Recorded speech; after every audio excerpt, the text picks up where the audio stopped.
Next up, how was your Thanksgiving? We're Canadians, so that was a while ago, quite a while ago, but it was pretty good. Yeah, thanks. Good turkey. Quick question. Do you think season-based, say Fortnite, Warzone, things like that, will outperform traditional games like, say, Titanfall 2 or Minecraft that are less online? I think what he means is games that have significant changes in cycles, games as a service type thing, versus a game that is sold to you as more or less a single package that you can expect to stay the same and not change.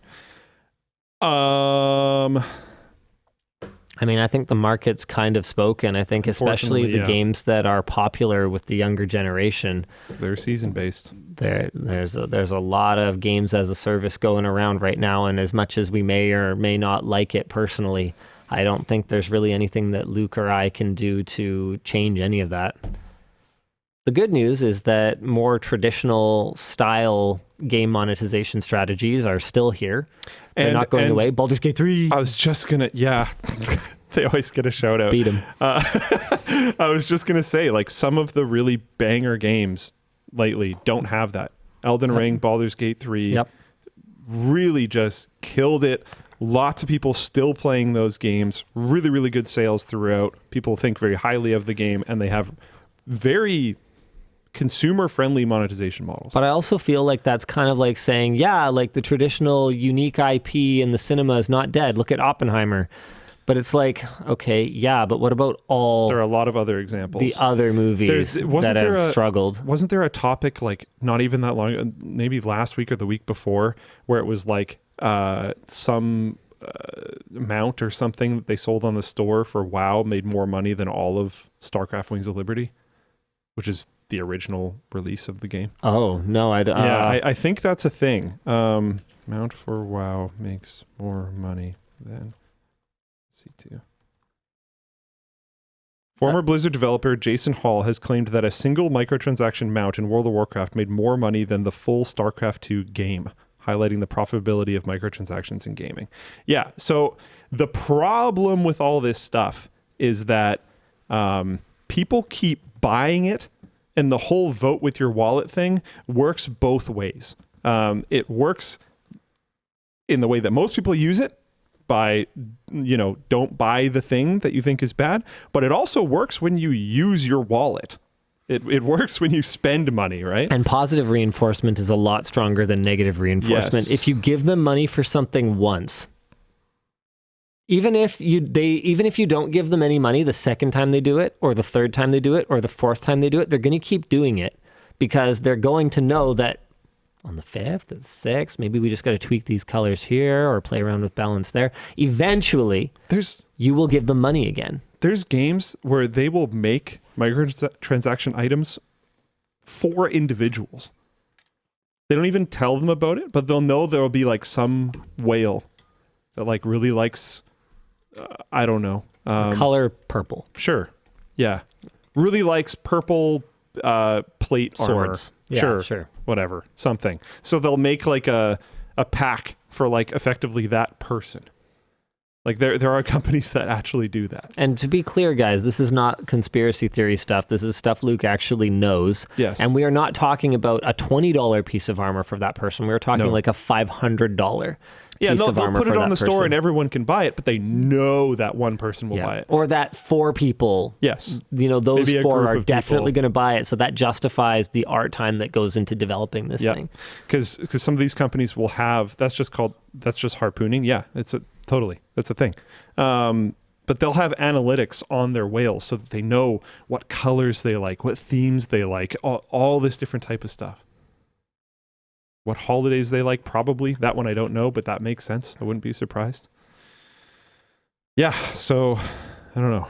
So it's terrible and it's your fault. Yeah, kind of. It is actually gamers' fault. Yeah, it might 100%. not be your fault individually, but it is gamers' fault collectively. I'm speaking to gamers collectively gamers are the ones that made FIFA Ultimate Team so incredibly profitable. Mm-hmm.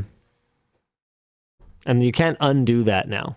They're gonna keep chasing that. Are the ones that screamed a lot when Horse Armor first came out, but then were complained that there wasn't enough things on the store in Halo Infinite.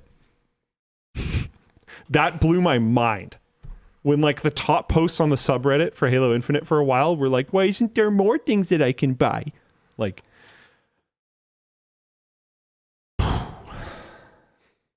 I still stubbornly just wear the stock armor. good. Hell yeah. They changed the color on me though. It's not gray anymore. It's like blue or something. Oh. But I just wear whatever the default is. That is what I will always wear in Halo Infinite. I've earned cosmetics. Oh yeah. And I will not touch them. I will not use them. No. On principle, I will not stand there in my like flame helmet or whatever during that obnoxious opening cinematic thing where you have to look at everyone's cosmetics before the match starts. My favorite one is when you just for some reason spawn like way out of the line. So it like it scrolls through everybody and you're just like not there, and then it has to like whip the camera way over so it can get you into gameplay. I've actually never seen that. That's really great. Oh, that happened a lot around launch. Ouch. That might have been part of it, but Ouch. Infinite just didn't have any content at launch. Yeah, I agree. There was specifically posts specifically complaining about that there wasn't enough stuff to buy. There was definitely also a lot of posts about how there wasn't very much content. There wasn't Forge. There wasn't all of these many other things. I was just stunned that like of all the things you're here to complain about, you're complaining that you can't spend more money on cosmetics. Something that I'm finding that's, I don't know if this is just a personal thing or not, but I'm finding in a lot of games where, you know, maybe it's like a whatever you call it, seasons pass type of game, where you get part of it as a free player. But then there's like, oh, the really juicy stuff is locked. Yeah. So Infinite's like this. Like you said, you've unlocked cosmetics. You just don't put them on. I'm finding that the default cosmetics are starting to actually, like, to me at least, look pretty cool because you just never see them. Because people are always going to put on at least the ones that they got for free. So like the rarest cosmetics are the non ones. Like these are the default ones, especially once you're like leveled up. So you're matchmaking against people that have been playing for a while and stuff. It's hilarious.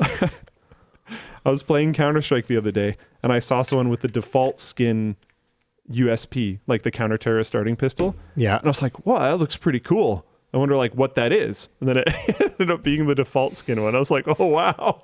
I haven't seen that in so long. It like actually looks pretty good. That's hilarious. It's like I'm too Chad to have any kind of like trash on my gun. Yeah. Yeah. All right. Yeah. I don't know. I think it looks great.